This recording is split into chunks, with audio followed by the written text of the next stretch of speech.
Hola, muy buenos días. Hoy vamos a hablar del arte conceptual.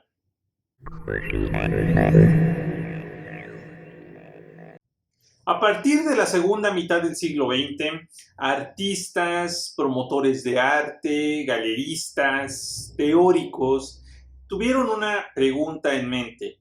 ¿Qué es el arte y cuál es su función real en la sociedad?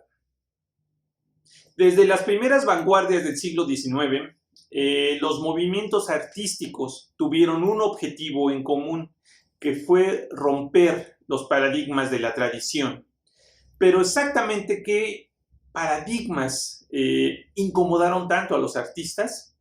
Si he de atreverme a dar una respuesta, creo que fue el afán de expandir el margen de maniobra del proceso creativo, de hacer de su trabajo una expresión individual en medio de un mundo caótico. En este sentido, el arte conceptual compiló todas las visiones de ruptura de las vanguardias artísticas para desmaterializar el arte y convertirlo en una pura experiencia estética, es decir, el concepto sobre la técnica.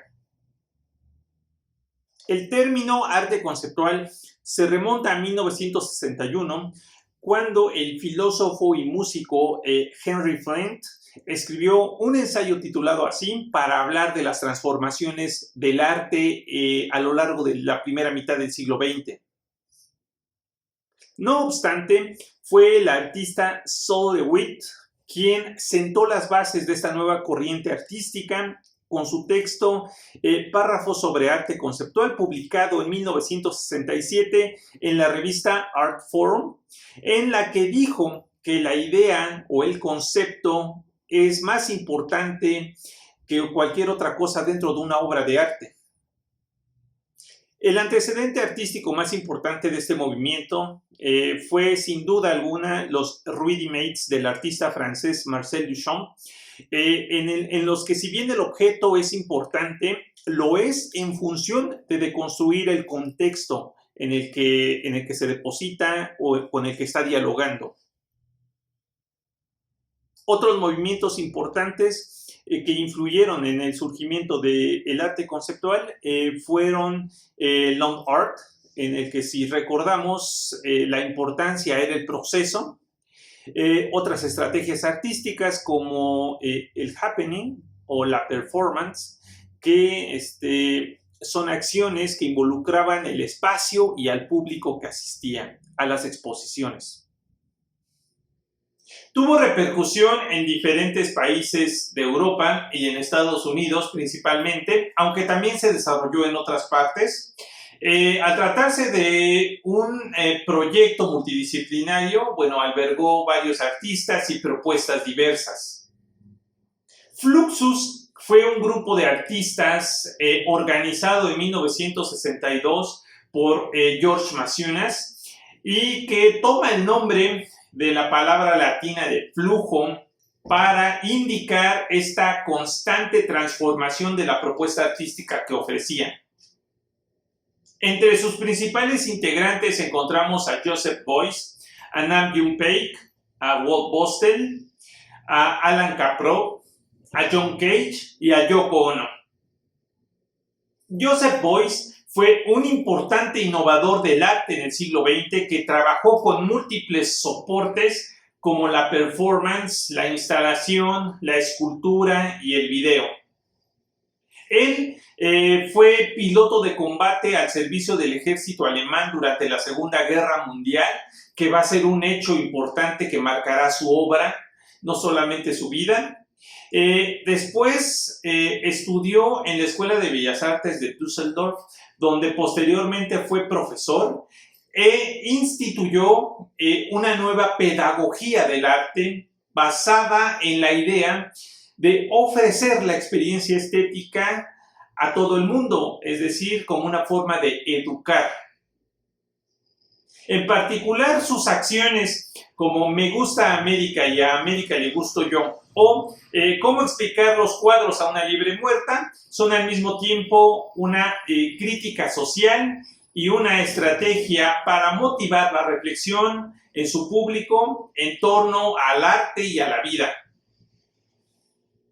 El artista coreano Nam June-paik fue el pionero del videoarte y su obra se caracteriza por el uso de televisores y de artefactos de video portátiles que utilizó para hacer esculturas, instalaciones o en acciones performáticas. En 1963, el artista realiza una exposición en Wuppertal, Alemania, en la que utiliza televisores alterados con artefactos para descomponer las imágenes transmitidas por estos. Al igual que su colega Paik, el artista alemán Goldbostel trabajó también con el video e introdujo el televisor a las galerías. Sin embargo, él va a ser conocido por trabajar con una estrategia de experimentación artística conocida como decollage, que está basada en la idea de separación, descomposición, rasgadura de la imagen, es decir, a través de pinturas, de imágenes de publicidad, de imágenes creadas con el video, de programas de la televisión, que mezcladas entre sí significaran otra cosa. Fue un crítico político tenaz, principalmente en contra del nazismo y de todas las repercusiones que tuvo en Alemania y en Europa, ya que su familia durante la Segunda Guerra Mundial huyó por ser perseguidos. El artista Alan Caprow va a explotar las capacidades artísticas del happening y la performance durante la década de los 50. Su encuentro con el músico John Cage en la nueva Escuela de Estudios Sociales de Nueva York va a ser fundamental dentro de su obra. A la manera del teatro, Caprow va a realizar guiones de sus acciones, también va a coordinar la disposición de los objetos con los que va a interactuar, también va a valerse de actores y del público asistente a las exposiciones para generar una experiencia artística total. John Cage fue un músico que también incursionó en la poesía, en la teoría de arte y que colaboró activamente con otros creadores como Robert Rauschenberg y Jasper Johns, entre otros. Su obra musical está inspirada en los sonidos de la naturaleza, los cuales intentó traducir en partituras. Es conocido por incorporar el silencio como elemento constitutivo dentro de sus obras musicales. También experimentó con instrumentos que él mismo creaba para diseñar nuevos sonidos. Yoko Ono, artista japonesa, incursionó de igual forma en la poesía, en la música, en la escultura y en la performance. Estudió filosofía y después, ya en los Estados Unidos en la década de los 60, trabajó de manera activa con artistas como John Cage, como Philip Glass y Merce Cunningham. Su importante labor fue opacada en la década de los 60 y de los 70 por su relación amorosa con el entonces vocalista de The Beatles, John Lennon. Sin embargo, además de ser una artista prolífica, también fue una importante promotora del trabajo de sus colegas de Fluxus, con quienes organizó happenings y también sesiones artísticas en vivo. Otro importante grupo de arte conceptual es Art and Language, fundado en Coventry, Inglaterra, en 1968. Desde sus comienzos incursionaron dentro del grupo varios artistas. Sin embargo, los más importantes fueron Michael Baldwin, Terry Atkinson y Mel Ramsden. Al igual que sus colegas de Fluxus, este grupo también va a compartir la visión de que el arte es una labor intelectual que debe de salir a la sociedad, es por ende que debe de dejar los circuitos de arte tradicionales como museos o galerías y debe de llevar la experiencia estética más allá de los muros de las instituciones. Los teóricos Charles Harrison y Fred Orton escribieron un pequeño texto titulado Una historia provisional de Art and Language, en la que compilaron los mejores momentos y los principales exponentes de este grupo de 1968 a 1982.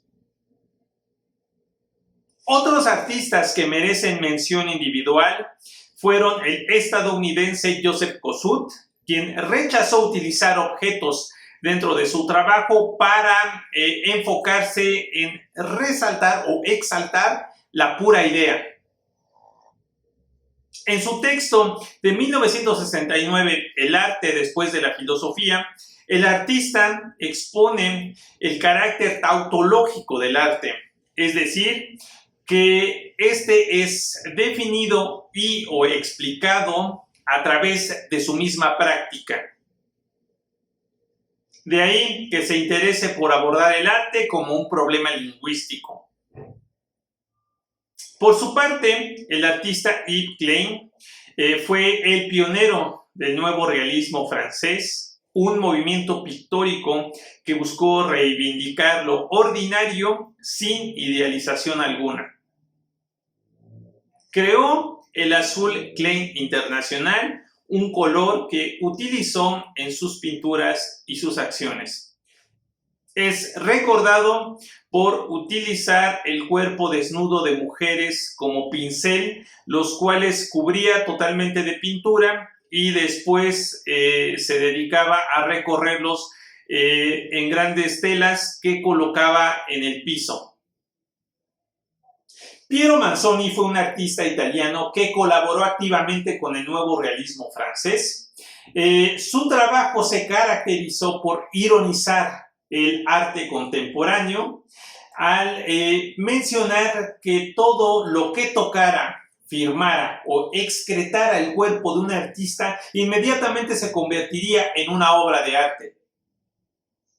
De ahí que comercializara obras como Aliento de Artista, que consistía en globos inflados por él, o las pequeñas latas de mierda de artista en las que, colocaba heces fecales y que cotizaba de la misma manera que el oro.